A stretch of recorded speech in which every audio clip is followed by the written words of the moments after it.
Okay po, topic natin ngayon tungkol sa mga kaibigan nyo, di ba?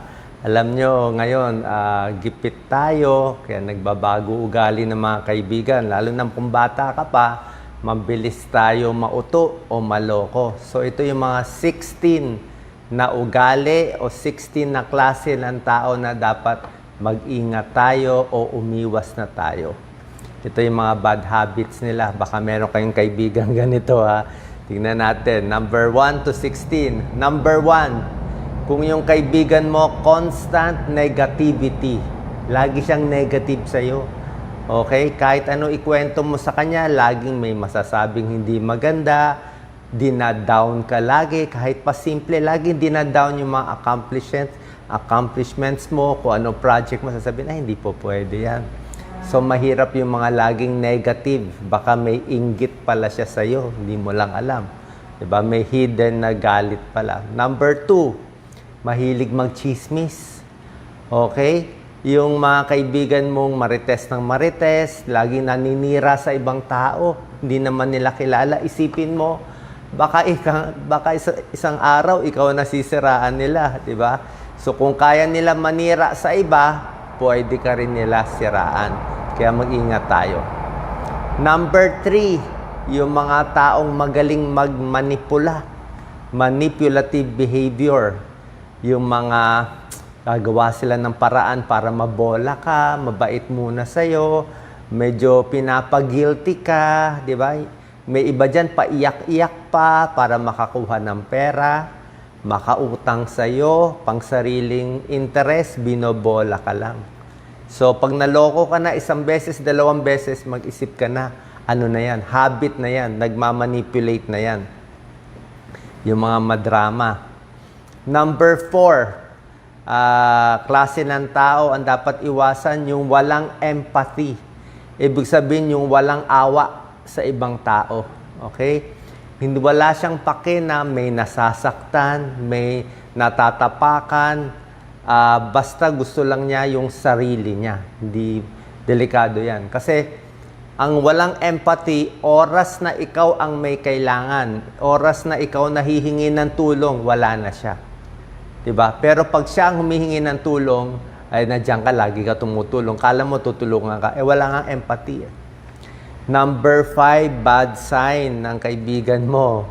Disrespectful attitude, walang respeto. Okay? Bad manners, walang paggalang, delikado to. So, pag wala siyang respeto sa relihiyon mo, paniniwala mo, yung mga gusto mo, values mo, pag binabaliwala na nila yan, ibang usapan na yan. Diba? Number 6 sign, dishonest. Hindi honest. Ibig sabihin, madaya, masyadong wise. Okay? So, pag dishonest yung tao, baka may diferensya talaga sa konsyensya niya, pati sa ugali niya. O talagang ito yung mga makasariling tao. Siguro, kung kaibigan mo talaga, pagbigyan mo na lang isang beses, dalawang beses. Pero pag nahuli mo talaga, mukhang manluloko to ha. So, umiwas ka na.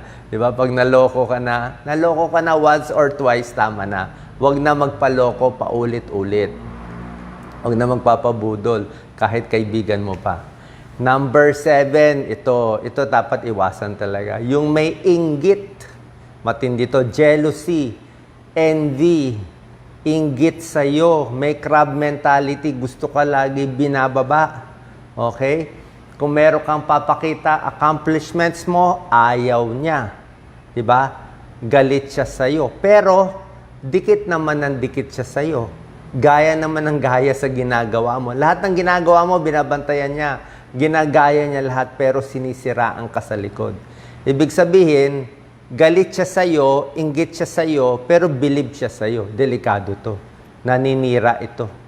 Yan ang pinakamahirap sa lahat. Kung may kapitbahay kayong ganyan, delikado. Number 8, na ugali na dapat layuan, yung madrama masyado. Yung talagang puro pansarili, me, puro drama, puro away, kahit maliit na bagay, pinapalaki. Sasakit ang ulo mo dito. Lagi na lang may issue. Actually, medyo selfish yung ganito.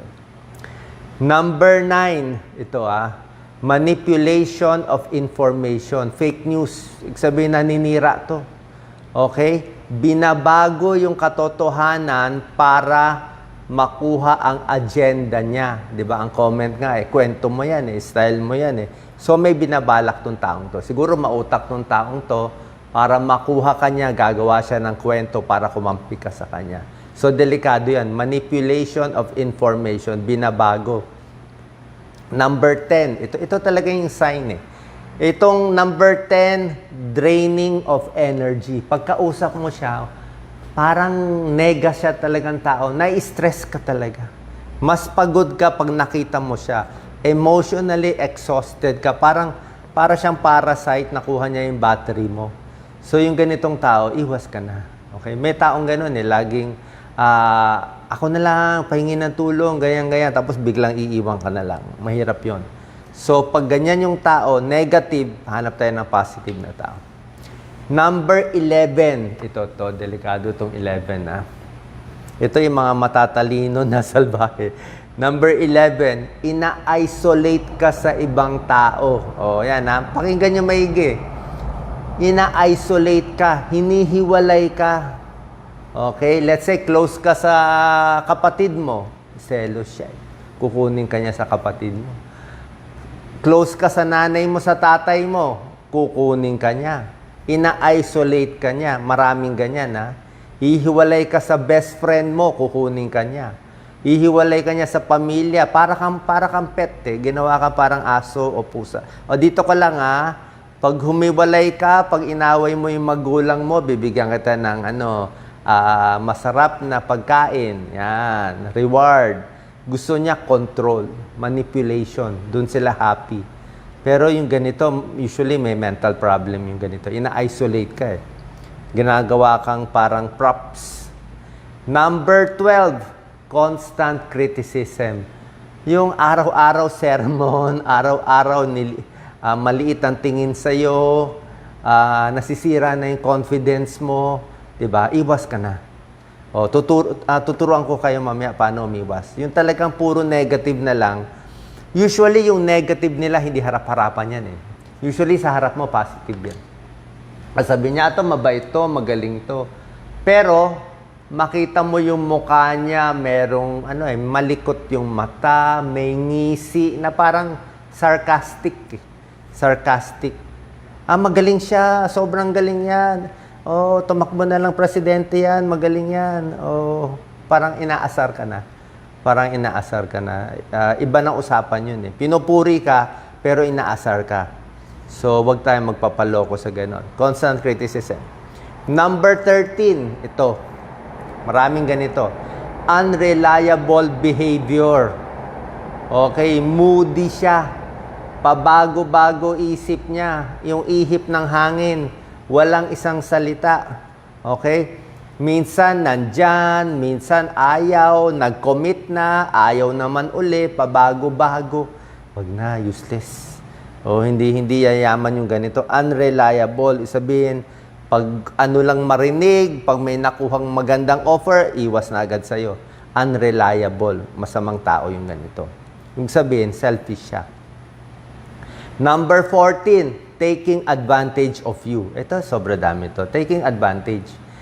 Pagkainan, ikaw maglilibre. Pag duty, sa'yo yung pinakapangit ng duty.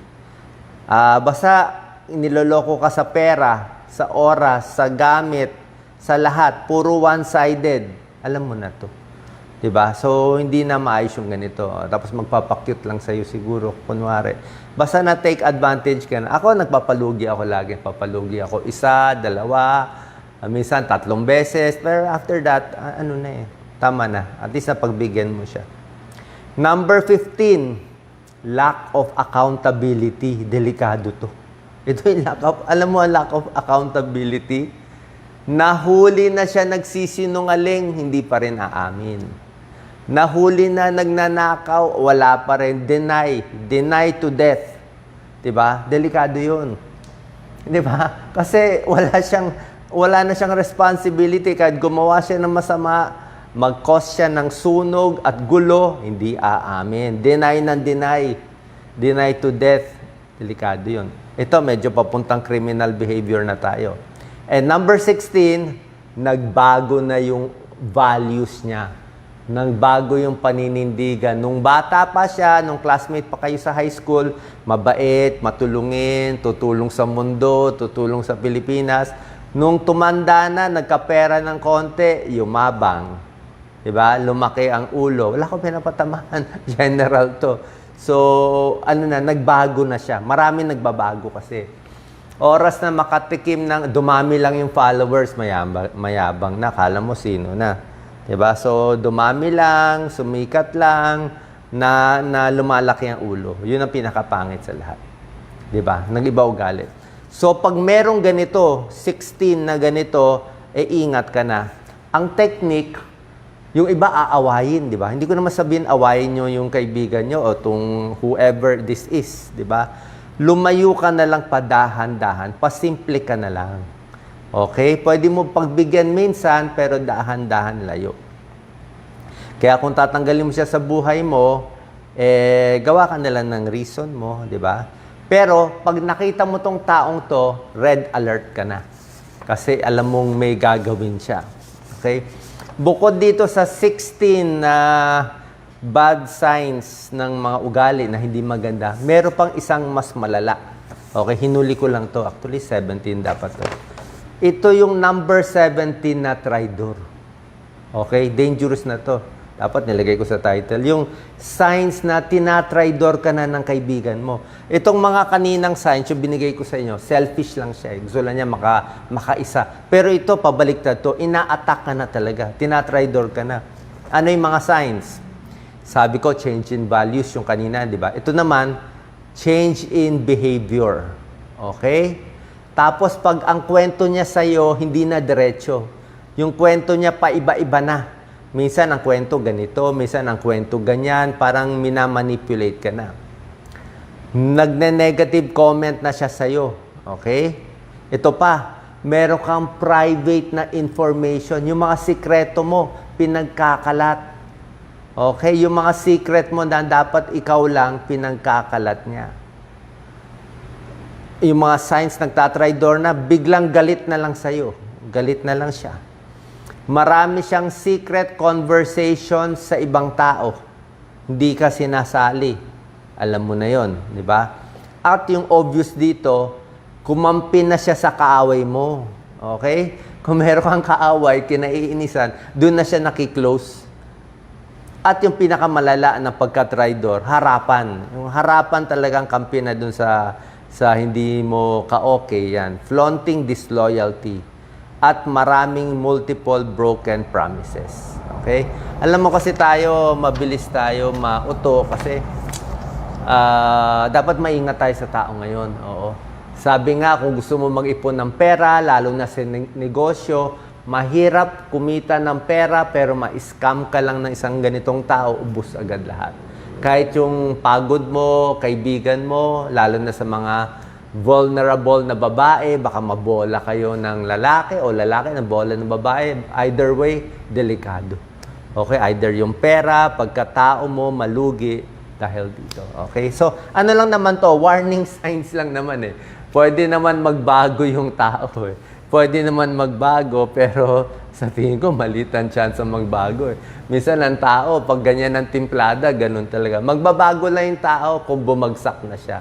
Pag bumagsak, nag-failure, nagkaroon ng malaking pagsubok, baka medyo bumait-bait. Pero otherwise, pag tuloy-tuloy yung success ng masamang tao, tuloy-tuloy pa rin sila sa paggawa ng masama. Idea lang to. Idea lang para hindi lang kayo maloloko. God bless po.